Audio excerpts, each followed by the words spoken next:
Philadelphia, the largest city and capital of the United States, is in the grip of an unspeakable terror.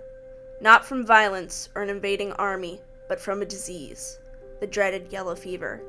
The 1793 epidemic started in August, and by October was killing nearly 100 Philadelphians per day.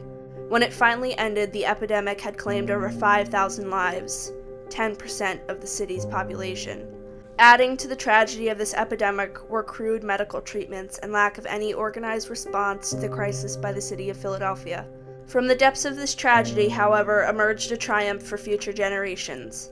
The idea of public health, organized response, and prevention to promote the safety and health of cities and communities.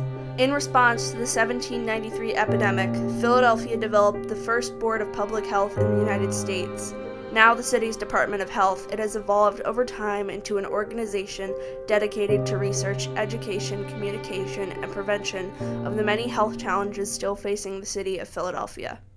Philadelphia's 1793 epidemic began with the bite of the Aedes aegypti, the yellow fever mosquito. Yellow fever attacks its victims in two stages. The first had aches and pains much like the flu, which went away and often did not return. The less fortunate would fall under the second stage. Descriptions of this are horrific. External bleeding from the ears and nose, jaundice, black blood-filled vomit. As the disease consumed the internal organs, death would shortly follow. Philadelphia, at the outer edge of the mosquito's normal range, had not suffered from a yellow fever epidemic since the early 1760s, and a tragedy of the 1793 epidemic was a perfect storm of three different factors. First, the city experienced an